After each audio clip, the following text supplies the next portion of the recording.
Hi, I'm your artist Harsha. Andhra Pradesh deputy CM Pawan Kalyan గారి భార్య అన్నా లెజినోవా తిరుమల శ్రీవారిని దర్శించుకున్నారు. సోమవారం వేకోజామున సుప్రభాత సేవలో పాల్గొన్నారు. కుమారుడు మార్క్ శంకర్ ప్రమాదం నుండి స్వల్ప గాయాలతో బయటపడటంతో ఆమె శ్రీవారి మొక్కులు చెల్లించుకున్నట్టు తెలుస్తుంది. టీటీడీ అధికారులు ఆమెకు వైకుంఠ క్యూ కాంప్లెక్స్లో స్వాగతం పలికారు. దర్శనం అనంతరం అధికారులు ఆమెకు తీర్థ ప్రసాదాలు అందించారు. ఆదివారం సాయంత్రం తిరుమలకు చేరుకున్న అన్నా లెజినోవా క్షేత్ర సాంప్రదాయ ప్రకారం ఆమె మొదట శ్రీభూ వరాహస్వామి ఆలయాన్ని సందర్శించారు. ఆ తర్వాత శ్రీ పద్మావతి విచారణ కేంద్రం దగ్గర కళ్యాణకట్ట తలనీలాలు సమర్పించారు. అన్నా లెజినోవా క్రిస్టియన్ మతానికి చెందిన వ్యక్తి కావడంతో హిందూ మతాన్ని గౌరవిస్తున్నారని డిక్లరేషన్పై సంతకం చేశారు.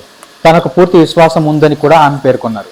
అనంతరం ఆమె గాయత్రి నిలయంలో ఆదివారం రాత్రి బస చేశారు. అయితే తన కుమారుడు మార్క్ శంకర్ అగ్ని ప్రమాదం బారిన పడగా ఆ సమయంలోనే అన్న తిరుమల స్వామి వారిని మొక్కుకున్నారు.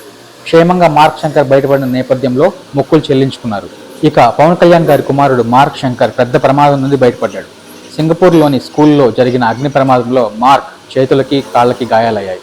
పొగ ఊపిరితిత్తుల్లోకి వెళ్లడంతో 3 రోజుల పాటు మార్క్ శంకర్కు ఆసుపత్రిలో చికిత్స అందించారు. చికిత్స పొందిన మార్క్ త్వరలో కోలుకుంటున్నారని చెప్పి డాక్టర్లు చెప్పగా అనంతరం పవన్ కళ్యాణ్ గారు తన కుటుంబంతో కలిసి శనివారం రాత్రి హైదరాబాద్ చేరుకున్నారు. మార్క్ శంకర్ ఆరోగ్యం నిలకడగా ఉందని పవన్ ఎక్స్ వేదికగా తెలిపారు. తన తనయుడు కోలుకోవాలని ఆకర్షించిన రాజకీయ నాయకులు, జనసేన సభ్యులు, అభిమానులు, కుటుంబ సభ్యులకు ఆయన ప్రత్యేక ధన్యవాదాలు తెలియజేశారు. ఈ సందర్భంగా అన్నా లెజినోవా గారి స్కెచ్ వేయడం జరిగింది. Here it is your artist Harsha.